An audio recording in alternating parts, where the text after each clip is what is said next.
Alors j'ai le plaisir de retrouver avec beaucoup de plaisir Benjamin Darmouni et Olivier Safar. Bonjour Benjamin. Bonjour Ariane. Alors Bonjour Benjamin, Ariane. président de l'UNIS Île-de-France et Olivier Safar, que je ne me trompe pas, président métier copropriété de l'UNIS au niveau national. Absolument. Alors on est sur ce salon de la copropriété. Alors tout d'abord, comment allez-vous? Comment se porte l'UNIS? Eh bien, l'UNIS Grand Paris va très bien. On est très heureux d'être au Salon de la copropriété, à un moment d'échange avec nos clients et aussi avec un grand nombre de confrères qui viennent nous voir. Et vous Olivier? Tout se passe bien. Un point important, c'est qu'on anime de nombreuses conférences et formations. Là, je viens de finir la formation sur la partie loi Elan, décret et ordonnance de la loi Elan qui viennent de sortir. Je ne vous cache pas qu'on a rempli la salle et on était très heureux de voir qu'il manquait quelques sièges, quelques personnes assises par terre malheureusement. Mais en tout cas, le point est important, c'est les relations avec nos conseillers syndicaux, nos clients, mais aussi les fournisseurs qui sont présents et ça nous permet de faire avancer les choses, en tout cas très positivement. Bon alors moi j'ai une bonne nouvelle pour tous les gens qui n'ont pas pu entrer, assister à votre conférence. C'est que là vous allez pouvoir nous expliquer, vous allez nous faire un petit cours particulier. Qu'est-ce qu'elle change cette ordonnance du 30 octobre? Alors les changements, je vais répondre, ce sont des améliorations. Il faut le prendre positivement. Certains ont peur du changement, c'est pas vrai. Le changement ça fait toujours peur. Alors, le changement fait toujours peur. La seule chose, c'est que là, le principe, c'est un, de simplifier les mécanismes, deux, de faciliter la gestion tant pour le conseil syndical que pour les syndics et de faire avancer les choses. Et là, on est très heureux parce que la loi Elan, mais les décrets et aussi l'ordonnance ont fait l'objet de concertations très importantes avec les pouvoirs publics. Et je ne cache pas que c'est très positif. C'est la première fois qu'on est entendu, mais aussi écouté. Et ça nous fait très plaisir d'être le représentant des syndics de copropriété, mais aussi des copropriétaires, pour simplifier les choses. C'est vraiment un travail commun. On a beaucoup œuvré et Olivier a beaucoup travaillé sur ce projet. C'est le travail, si je ne m'abuse, d'1 an. Et très sincèrement, on est très heureux. Un seul point qui est finalement est mal passé, c'est que le plan pluriannuel de travaux a disparu de cette ordonnance. Il se voulait exigeant, il se voulait très important pour les bâtiments, pour la rénovation des bâtiments en général. Un DTG qui serait devenu obligatoire, un budget qui ne serait plus calculé sur le budget de l'immeuble annuel, mais au contraire sur le plan de travaux à réaliser à hauteur de 2,5% au lieu des 5% du budget. Quelque chose qui nous paraissait à nous beaucoup plus réaliste de l'état actuel des choses. Mais ça n'est pas passé. Alors, ça a disparu entre la version qui a été validée par le CNTGI et la sortie du Conseil d'État. Alors, soit il y avait une difficulté parce qu'on a la loi et climat qui est sortie en même temps et il y avait peut-être des dispositions qui n'étaient pas en adéquation et on espère que ça revienne prochainement. Mais une chose est claire, le plan pluriannuel des travaux et cette obligation permettaient, d'entretenir les immeubles et de s'assurer que le fonds de travaux serve à l'entretien et à la valorisation de l'immeuble. Et c'est dommage. Et globalement, on peut dire un grand merci, et là ouvertement au gouvernement, pour ce travail commun. C'est la première fois qu'on se sent écouté et entendu, comme l'a dit Olivier, très important. Et le ministre, Monsieur de Normandie, a vraiment a fait un travail avec nous très important. Donc la profession et vous avez réussi à bien vous faire entendre. Quels sont les changements dont vous êtes les plus fiers? Alors, le plus fier, je vais dire les choses, c'est la passerelle de l'article 26. On était à un moment, on a beaucoup de difficultés en copropriété sur les votes avec les certaines majorités. La double majorité de l'article 26, c'est une majorité en nombre, plus de la moitié des copropriétaires, représentant en même temps les 2/3 des tantièmes. La plupart du temps, c'est pour des modifications au règlement de copropriété ou des ventes de lots. Et les ventes de lots nous servaient à financer des travaux dans certaines copropriétés. Et on n'y arrivait jamais. Pourquoi? Parce qu'il n'y avait pas suffisamment de copropriétaires présents, ou s'ils étaient présents en nombre, ça ne représentait pas les tantièmes. Et dans le cadre de l'ordonnance, on a la possibilité aujourd'hui de faire voter une double majorité, c'est-à-dire 26 une première fois. Si on ne l'obtient pas, mais qu'on a au moins un tiers des copropriétaires qui ont voté pour, qui représentent 50% effectivement des copropriétaires en nombre, on peut revoter tout de suite à la majorité de l'article 25 pour la vente de ce lot et permettre de financer les travaux. Ça, c'est un point très important. Ce sont des choses qui améliorent les choses. Avec évidemment un quorum minimum qui reste une sécurité à obtenir.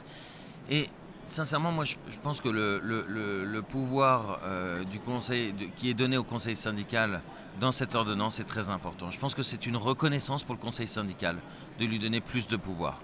Il faut savoir que le conseil syndical donne beaucoup de temps à l'immeuble et en général c'est un peu une mission ingrate qu'ils ont. Et toujours C'est- bénévolement. c'est aussi Et toujours un- bénévolement. C'est aussi ingrat que la vôtre comme mission, comme position. Oui, Un mais petit encore peu une moins fois, peut-être, quand même. nous c'est notre métier. Donc on l'a choisi. Très sincèrement, leur mission à eux n'est pas toujours simple. Et là, ça va leur donner plus de pouvoir. Et donc, ils pourront interagir avec nous dans l'intérêt des bâtiments, dans l'intérêt de la gestion de l'immeuble. Tout à l'heure, Olivier, vous m'avez dit, moi je suis un peu le psychiatre de la copropriété. On fait de la psychothérapie de groupe, ça on le sait. Pourquoi ? Parce que quand vous êtes en assemblée de copropriétaires, on reçoit tous les copropriétaires en même temps. Et souvent, ça cristallise, on va dire, les discussions entre les uns et les autres ou les positions des uns et des autres. Et le rôle du syndic, c'est aussi un rôle sociétal. C'est un rôle effectivement de remettre un peu de liant entre les copropriétaires et de faire comprendre à tous que la somme des intérêts individuels n'est jamais égale à l'intérêt collectif du syndicat des copropriétaires et que le syndic est nommé pour l'intérêt du syndicat des copropriétaires. Même si certains veulent un tapis brosse rouge, d'autres vert, un troisième, une peinture différente, le but du jeu, c'est la majorité. Et les votes se font démocratiquement. Une fois qu'on a voté, ça s'applique. Et ça, il faut le faire comprendre à tous. Et il faut que chacun compose. C'est un rôle. Et vous avez des expériences, des anecdotes à nous raconter sur ce sujet, Benjamin ? Oui, il y en aurait beaucoup, mais sincèrement, on a vécu beaucoup de choses dans nos métiers respectifs. Les assemblées, c'est toujours l'assemblage de plusieurs opinions. Et nous, on est le chef d'orchestre pour essayer finalement de réunir le plus grand nombre à la solution effectivement la plus raisonnable dans l'intérêt de l'immeuble. Et ça, c'est, comme le dit Olivier, c'est pas simple, mais sincèrement, on prend beaucoup de plaisir à le faire quand on voit le résultat d'un immeuble qui est bien entretenu, avec des copropriétaires qui s'entendent entre eux. Voilà. Dites-moi, quels sont les sujets qui vous tiennent à cœur aujourd'hui, tous les deux ? Alors un premier sujet, c'est fêter les 10 ans de l'UNIS, C'est ce parce que que je j'allais ne vous dire. cache pas que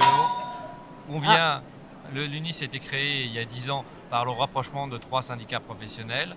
Et aujourd'hui, on fête ces 10 ans. Le congrès de l'UNIS, c'est la semaine prochaine. Et on sera très heureux de fêter ces 10 ans parce qu'on a prouvé qu'on a réussi, à faire un rapprochement de 3 syndicats qui avaient parfois des visions différentes, en tout cas, aucun doute là-dessus. Et surtout de faire avancer, les professionnalismes de nos membres, de nos confrères. Et c'est vrai que la formation a été un point important. Mettre en avant les compétences professionnelles, les formations et le suivi effectivement de tous nos confrères. On est là pour les aider, on est là pour les encourager, on est là pour faire comprendre que les changements ne sont pas négatifs, qu'il faut comprendre les évolutions comme des opportunités. D'améliorer nos relations avec les copropriétaires, d'améliorer nos façons de faire et surtout d'être plus à la disposition et à la compréhension des copropriétaires. Ce rôle n'est pas qu'un rôle uniquement de syndic en disant on fait ci, on fait ça. On a aussi un rôle sociétal et on est là pour ça. Et moi, je rajouterais que l'UNIS est devenue une grande famille, une famille qui a 10 ans. Et pour nous, c'est une vraie réussite. On s'entend à merveille avec tous nos pôles, tous les présidents de pôle, on s'entend à merveille avec le national. C'est un plaisir de travailler. Tout le travail qu'a fait Christophe Tanet est, on peut le dire, exceptionnel. Il attaque sa 6e année à la tête de l'UNIS avec des résultats excellents. Et ça, on peut l'en féliciter vraiment.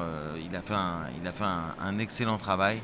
On va fêter ça tous ensemble le 21 et le 22 novembre au Grand Palais. Et on va fêter l'UNIS. Alors, il y a 10 ans, l'UNIS naissait de la réunion de 3 syndicats professionnels. Aujourd'hui, on parle du rapprochement avec la FNIM. On en a parlé ensemble, Benjamin, il y a quelques semaines. L'interview a fait beaucoup parler d'elle. On en est où aujourd'hui? Les choses prennent du temps, c'est tout à fait normal. J'évoquais le sujet avec Olivier Principal, le président délégué de la FNIM Grand Paris, encore ce matin. Mais je pense qu'on va y arriver, mais clairement, il faut beaucoup de patience. C'est un peu ce qui me manque à moi, de la patience. Mais on a hâte de ne parler que d'une seule voix. Nous, l'UNIS, on aimerait que tous les professionnels ne parlent que d'une seule voix et quand on a un sujet avec le gouvernement, eh bien, qu'on puisse échanger en direct et sans qu'on y ait 2-3 réunions qui peuvent de temps en temps laisser un doute sur le fait qu'on n'ait pas la même opinion. Donc voilà l'objectif. L'objectif n'a pas changé, Ariane. L'objectif est toujours là et vous êtes toujours impatient. Et je suis toujours impatient. Et vous, Olivier? Ça avance fortement. Il ne faut pas l'oublier, il y a 2 rapprochements. Il y a un rapprochement entre les professionnels dans toutes les régions et un rapprochement ensuite au niveau des instances supérieures. Le but du jeu, c'est de faire le rapprochement dans toutes les régions au fur et à mesure et en douceur. Il faut que tout le monde aille dans le même sens, qu'on ait l'envie de travailler tous ensemble et c'est la réalité. Nous exerçons les mêmes métiers. Nous les voyons parfois différemment en fonction de nos activités, mais le but du jeu, c'est un seul et une seule même voix pour tous. Merci à vous deux. Merci, Ariane. Merci Ariane, à bientôt.